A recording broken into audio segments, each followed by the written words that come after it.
Coach.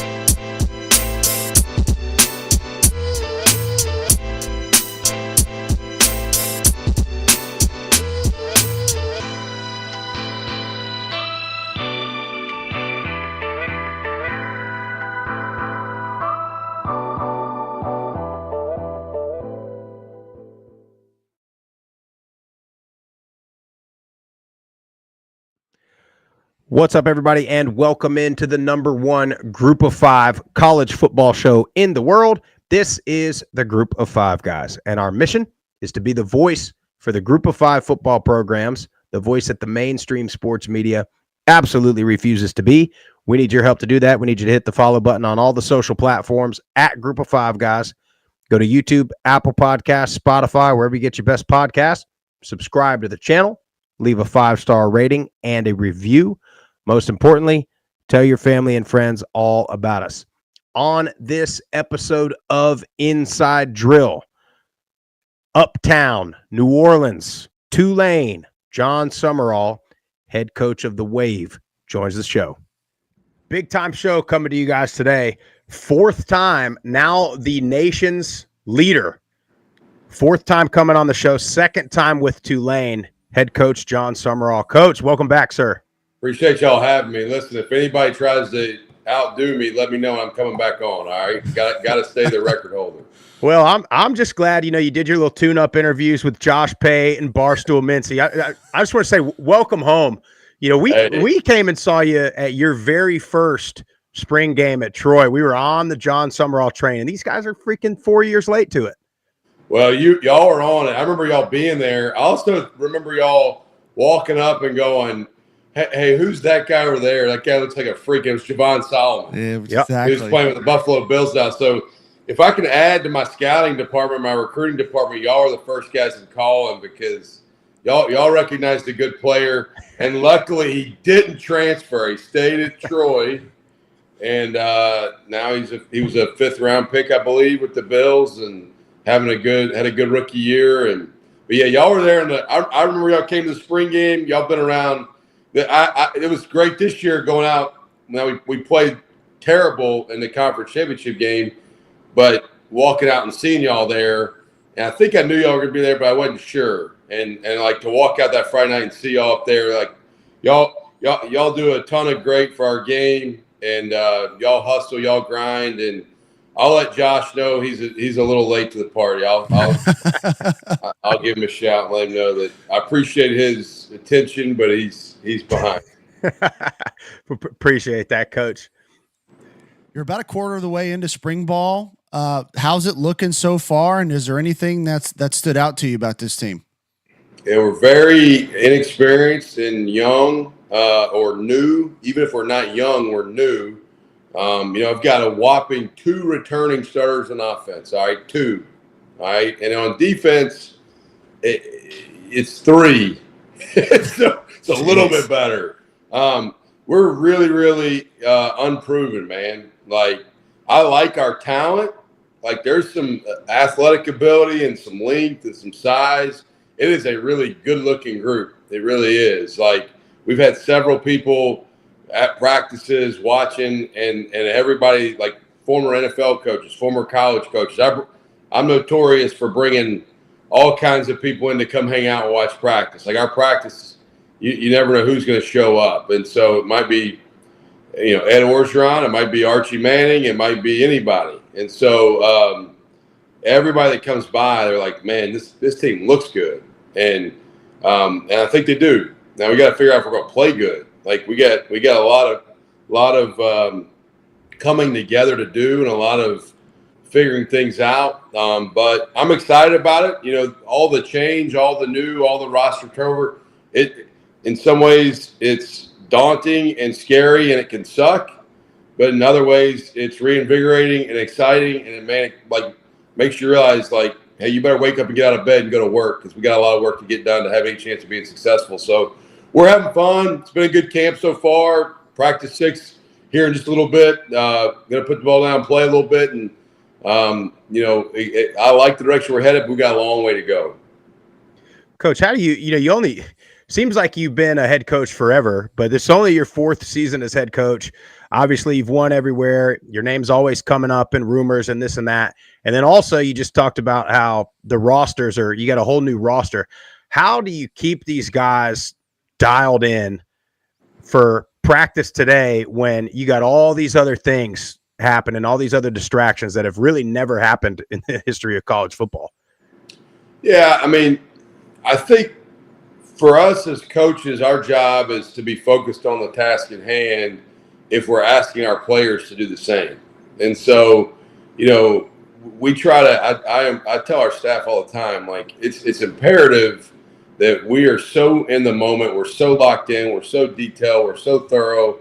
And, you talked about having, this is my 4th year as head coach. I think being a head coach is like dog years. It feels like you're 28 at this point. Like, I'm at the stage of this thing now where I don't wake up and go, all right, what do I do today? I wake up and I'm like, I already know the day. Like, I got the whole schedule. I can tell you what I'm doing every day of the year, all year now, without even thinking about it. It's just there. It's like an evolve, and roll it out. And we might tweak and change some of the processes, but the majority of it, it's kind of our system, our procedure, our operation. But the challenge is keeping guys focused on what's right in front of them. A lot of people feel like at times the grass is greener. I've been in situations where you may take a look at that grass and you figure out it's fake grass, like it ain't real. You know what I mean? And so, I think the biggest obstacle, coaches, this is our career. We have families. Like everybody, wants to. I feel like my name gets put on every open job list, and I'm like, somebody bring it up to me. I'm like, I'm not taking that job. Like, I got 4 kids in school here that love it. Like, I'm not like, what are we doing? I got like a lot of life going on here. But the realities of it is when you have success as a program, your coaches from the top down get attention and people want to take them or poach them, and players, same thing. And, for us, I think it's about just being really present, appreciating everything you have where you are, trying to develop and grow the players during your building every day, not taking it personal when guys choose to leave. Like, I want every good player in our program to stay forever. Like, I don't want to lose any of them. But the truth is, like, there's some schools that if they want a checkbook with us, they're going to. And so I'm not going to sit here and cry and moan and shed tears over. I'm just going to – the guys are here. Coaching to be the best they can be. Love on them. I don't hold any animosity. Honestly, like, people think I'm crazy. I don't hold animosity to guys that leave. They don't want to be here, or it's not the right fit, or I can't make them, like, enough money. I hate it. It sucks. Move on. Good. Like, let's go to work. And so that attitude it resonates in our building. I have plenty of bad moments. We all do. Everybody in our program does. I don't allow the people in our building to have bad days. If you're having day after day after day, it's a bad day, then, like, it doesn't fit here. And I don't care how how much adversity you're facing. Like, I tell you all the time, the only disability in life is a bad attitude. Like, everybody here is going to have a good attitude. If you don't have a good attitude, man, get the hell away from me. Life's too damn short. And so there's challenges that come with the new environment. NIL, transfer portal, rev shares coming, with all this other stuff. It's, we evolve, we adapt, we try to do the best we can with what we got. And we try to keep pushing the envelope to make this place better every day. And there's fights that go on. I mean, you have to fight to be the best you can be. It's not easy. But, I'm a kind of a long-winded answer, but, like, for us, it's about just being present, being intentional with the people you're doing it with. Yeah, and you mentioned the climate, obviously, that we're in.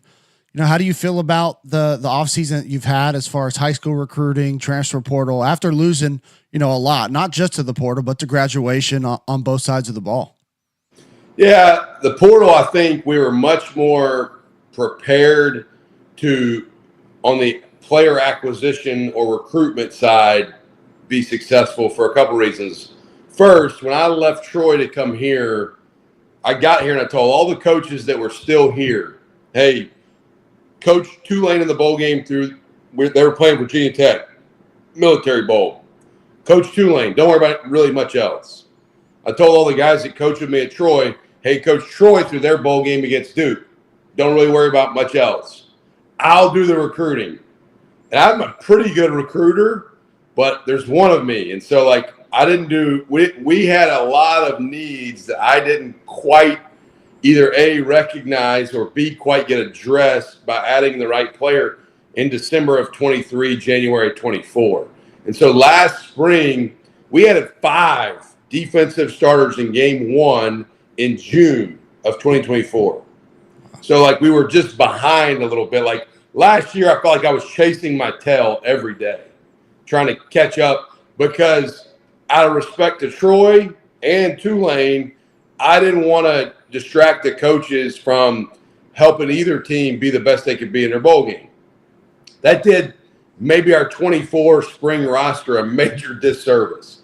Well, now the majority of our staffs here, we didn't have a ton of staff attrition. We had one guy retire, one guy go to the NFL, and, like, you know, that's a great opportunity. That's one of those you high five and go, hey, man, let me help you pack up the office. And then another guy get a much better opportunity for him and his family from a financial component. So I was like, that's great, man. That's awesome. Same type deal. Let's pack up your office and throw you a party and go drink a beer together. And so we've got a lot more continuity staff-wise, which helps maybe address the landscape of where we're trying to go and who we're trying to bring in. You know, at the end of the day, you can do everything you can do relationship-wise for retention, but sometimes you just lose the dollars. And the high school recruiting thing, I think, is probably where it's different than what I've experienced in my, if you want to call it the G5 coaching stops I've been in. We're right now, I mean, I can't name names of players, but we had a guy on campus last Saturday that is not just from out of state, but from, like, out of geographic region that's got, like, SEC and Big Ten offers that came here to watch our practice last Saturday on his time and his dime. And, like, that's like, wow, all right, we can do this different right here, right now. We're recruiting at a different level maybe than what I think probably I would have expected. And look, we're going to always recruit the top guys. I don't care who they got offers by, and make them tell us no, you know. But we're getting reciprocated interest on high school kids. And then on the flip side of it, you know, we've had success as a staff. This place, Tulane, has had success the last couple of years, obviously. And then they've seen guys go out and get developed. And, you know, you look at Tajay Spears, Dorian Williams, Michael Pratt here. And then you look at what we did at Troy, guys like Jake Andrews and Javon Solomon. And then you had Del Pettis and Reddy Stewart both play last year in the NFL from Troy for us. And then we come here and Ransall followed. Ransall was really the only player from Troy that came that was an upperclassman. The only other couple of Troy guys we brought last year here were freshmen that came to Troy because our staff was there. Everybody else was young. Ransall was the one. And Ransall, when I left, I told all that team there, you can't go in the portal till after the bowl game or I'll never take your phone call ever again. And they all stayed. Every one of them stayed. And then Ransall went in the portal, and it became a dogfight between Tulane and SEC schools to get Ransall here. But I think he knew the developmental plan, and he knew how he's going to be coached and how he's going to be treated and how to be taken care of. And so you show past success stories like that to recruits or transfer portal guys, and that helps you because you can go anywhere from here. Like, we had 2 DBs playing a Senior Bowl this year. One other school in America can say that. One, we're the only G5 program, Tulane, that's had 2 players in the Senior Bowl every year for the last 3 years. Our staff is the only staff in the G5 that's had 2 players, because we had 2 at Troy both years and then 2 this year. So our staff in this place are the only 2 G5 staffs and places that have had 2 Senior Bowl players every year for the last 3 years. That gets kids' attention. They're like, I want to go play at the highest level. Y'all know how to do it. This place knows how to do it. Pretty good recipe for success. And so if you can't recruit kids to Tulane, and we got great football program, big time academics in the city of New Orleans. If you can't recruit here, you suck at recruiting. I mean, you suck. And so we show what we have to offer and what the plan is and what it looks like, and it's really a pretty easy sell in a lot of ways. Coach, talk about this year's team. Talk about that QB room a little bit. Last year, you probably went with at least for the fans, the least expected guy to get the job, and you've not been afraid to say that. We're competing. What's the room as a whole looking like so far this spring? Are y'all ready? I'm going to name a starter right here. Breaking news. All right, so we're the guy that plays the best at practice. Really? Yeah. I go into it and I tell the players all the time, and we're very, very, very transparent in the recruiting process, to the point that sometimes my assistant coaches look at me and they're like, hey, are you trying to recruit this guy or de-recruiting? Like, what are we doing here? But the reason I am that way, though, is because I'm so brutally honest. And I say, look, we have a very open quarterback job. That was clear in the transfer portal for guys. Like, not real complicated to figure out. We had no scholarship players, basically, on the roster. And I told them all that came in, I'm like, hey, we're going to take 2, but I'd like to take 3 quarterbacks in this process. And I told them all, like, everybody I met with, and this is not just a quarterback, but everybody, you're going to get what you earn in playing time. I don't care what the collective pays you, what other outside NIL deals you got. Like, the beautiful way we have our model set up here is, like, I don't get in the weeds on the money stuff.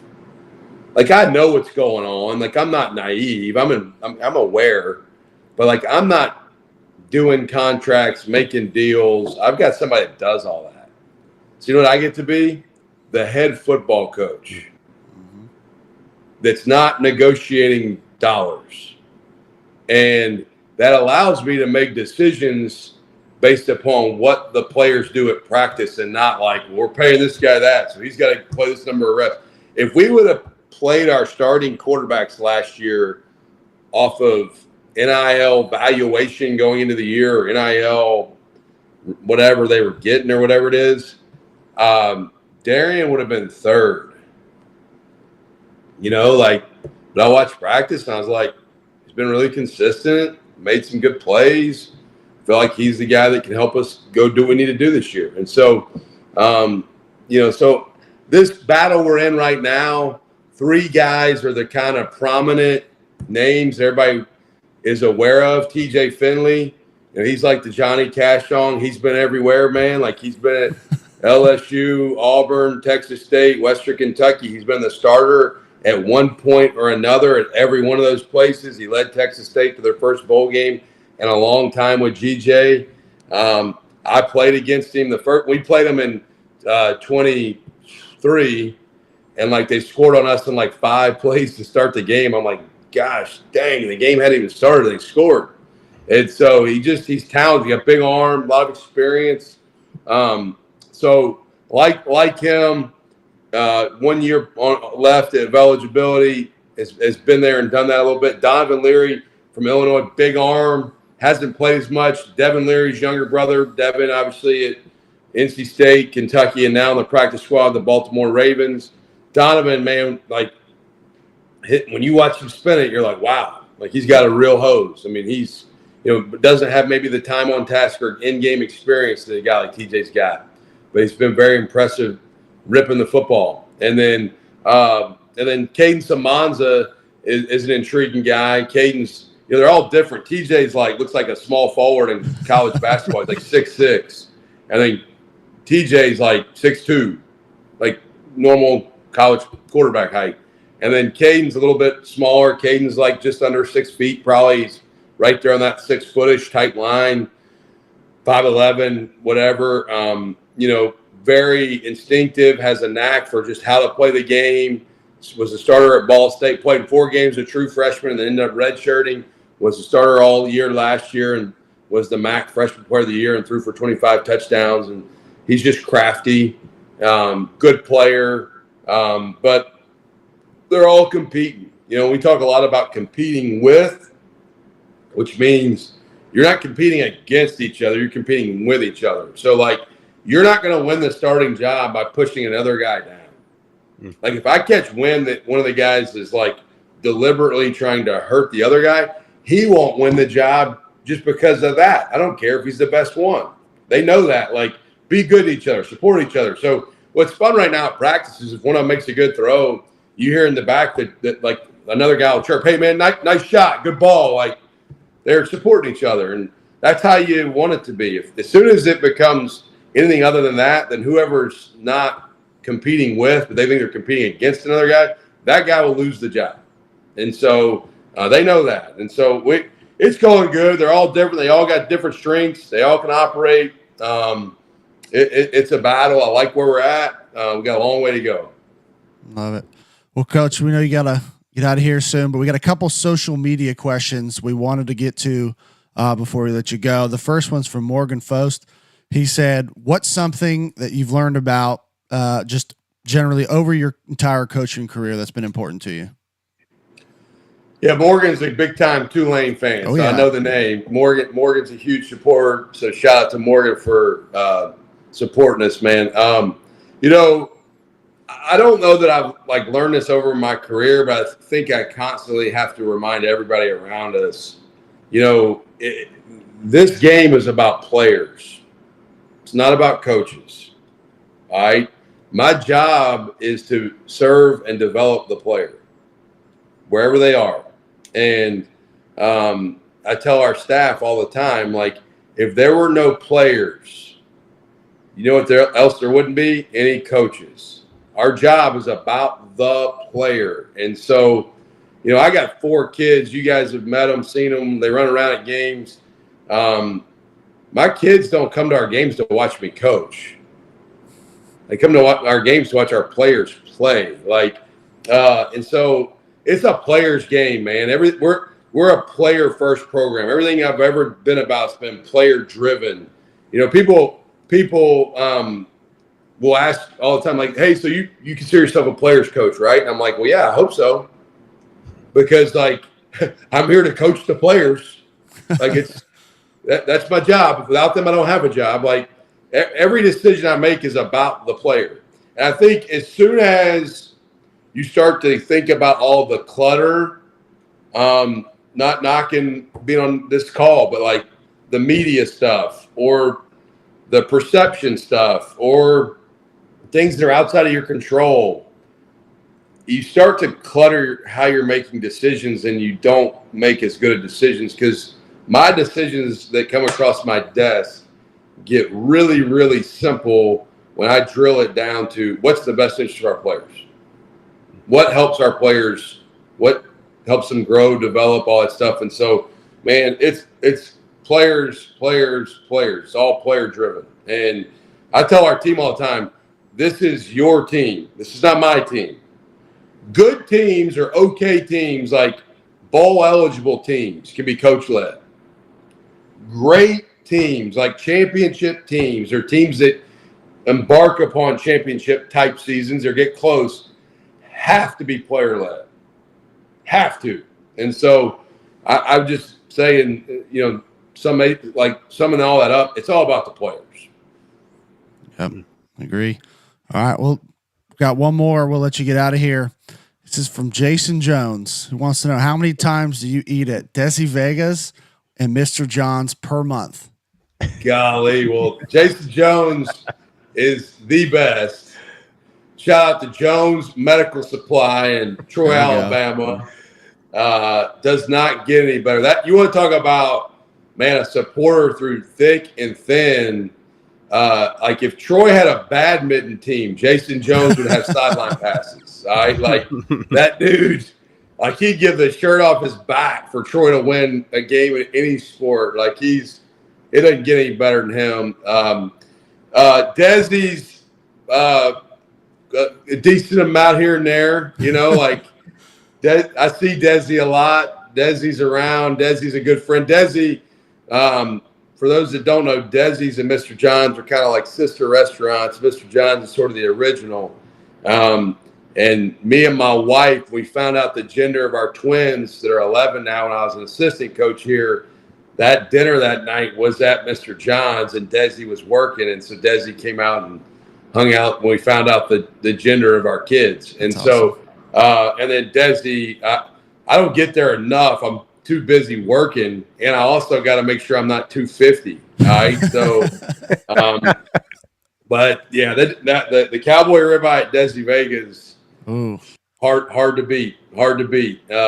So they do a great job. And I actually went the other day. They franchised out. I think Desi did. He's got this like burger and I don't know shake place now. It's a little more casual, not as formal.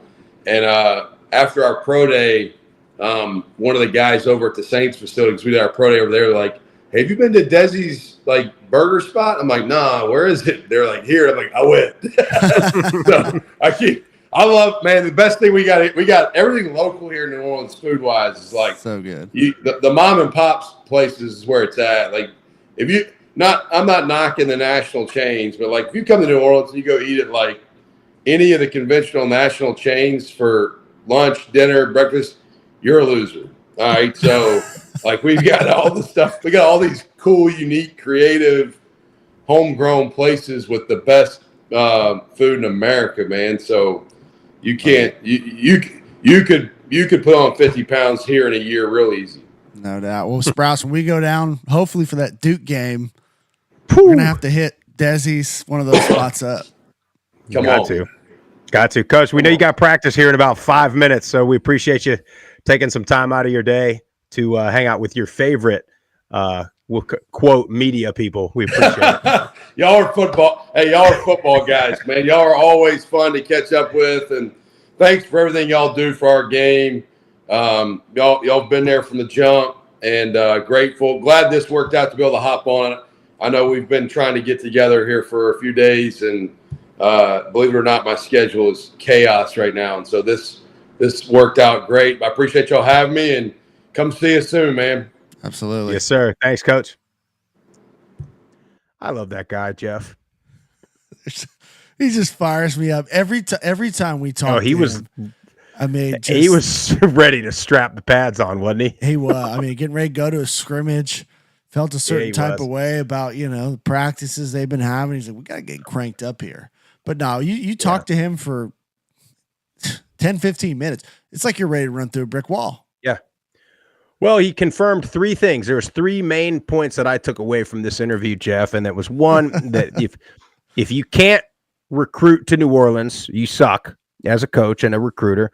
If you eat at a chain restaurant in New Orleans, you are a loser. And the main thing that he confirmed that we already knew was that Josh Pate was late to the party, and we were here first. Not only were we here first, our eye for talent to spot Solomon on the sidelines of the spring shorts game, and a t-shirt, shorts and a t-shirt. Kudos to us. Just having and that's honestly, that was when the calf and glute check was born. Javon Solomon was the first one, and it was Jeff and I and Tip standing there. Swag Bear was over doing something else. Well, we were standing there, and Solomon was like standing on the bench or something. I think he was like standing up on it. I don't know who that guy is. And we're like, that's a star. And then Sumrall comes over, and we're like, hey, who's that guy? He's like, oh, yeah, that's Solomon. And we're like, oh, yeah, makes sense. Perfect sense. Well, and then, the guy plays for the Buffalo Bills. So that was the first one. I mean, was that the first spring game we went to? I think it was. I think so. Pretty sure it was. I think so. Summerall's first game, or first spring as a head coach down there at Troy. That's when that was when we met Chuck Carson in the parking lot. We didn't know him already. See, we went down to Troy, just kind of, we knew McKissick a little bit, and Sumrall we had on the show, and then we knew Adam, through that scheduling and interaction. And then we met Chuck in the parking lot. The rest is history. That's wild. Yeah. Yeah. That was a great trip.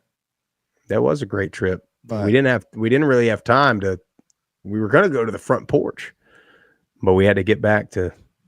That was when we stopped it. Let me tell you something. If you ever go, this is way off topic, but if you ever go to Troy, Alabama, and you're on the way, if you're coming from Georgia, if you're coming east, and you want to stop somewhere for the tailgating festivities, you don't want to stop in Union Springs. Especially not on the way back to Georgia from Troy in the middle of the night. You definitely don't want to stop at a beer or liquor store in Union Springs. Not safe. But anyway, Tulane, it's funny. They got a lot of expectations, but he said, like he said, this is a young, unproven team. Young. What was it? 2 returners on offense and 3 returners on defense. I mean, that is a lot of not only production to replace, but just continuity to replace. Yeah. Luckily, they seems like they have most of their staff intact, which is great. And he talked about kind of being ahead of the 8 ball as opposed to last year when he was trying to do the right thing and not pull guys from Troy, wanting to finish the bowl game and all that stuff. But yeah, his coaching prowess, if you will. It's going to be tested this year. Well, dude, I'll tell you what's crazy, man. Is we're talking about that Troy spring game. Like, this is his 4th year as a head coach, and his name is up. Like he said it, for every job, his name comes up. And I mean, again, that's like he said, that's your credit to the success that they've had. But I mean, I'll tell you what, there's a reason for it. Yeah, one of my favorite points he made too was how he's like, I'm not taking that job. See, I got, kids, a wife, family, they love it here. They're going to school here. Like, I love that he put such an emphasis on his family and what's best for his family. Like, obviously you get a, 10 million, 15 million, like whatever, some crazy amount of money job. Like, you're more likely to take that job and take your kids out of school. But I just love that he made that. That was really important. Was the fact that his schools love it. His kids love it in New Orleans. They're in school there. Like, they're trying to sow their roots down, Yeah. So wonder if they go to school the Mannings all went to. I don't know. Probably. I mean, I don't know. It's probably a super high dollar school, I imagine. But anyway, yeah, I wanted to get to it, but I know he had to go. I want to shout out Ty Thompson, and I wanted to ask what he's looking like at tight end, because that's got to be, he had to swallow some pride. Ty Thompson did. Now, look, he came in as the transfer last year, supposed to be the guy. We talked about this with Coach. Like, he ain't just starting the guy because of the name or the NIL deal or whatever. He's starting the best player, and he went with Mensa. Well, then Ty Thompson gets in the portal, and I mean, let's call a spade a spade. He did not play well in the bowl game. Probably took away some opportunities he may have thought he had, to be fair. But to come back and swallow your pride, and you may not have had a choice, but to say, hey, look, yeah, I've been a quarterback, I'll go play tight end. Nope. And I mean, we know he's a damn good athlete. I mean, you saw him run it a ton last year. So could be a little weapon, could be a nice little weapon for them. I think he has a potential to be phenomenal at the tight end spot. He can run. I mean, he can flat out run, right? So you got that. You got the mind of the quarterback that he's been just learning, the last probably his entire life. Now he's making the adjustment to tight end. So there's a little more physicality obviously there, but he's a big, strong kid. So I think he's going to be fine. He'll be able to get out, run some routes. He's got good hands. Most quarterbacks do. So I think he has the potential to be a very, very good tight end in the American Conference. Yeah.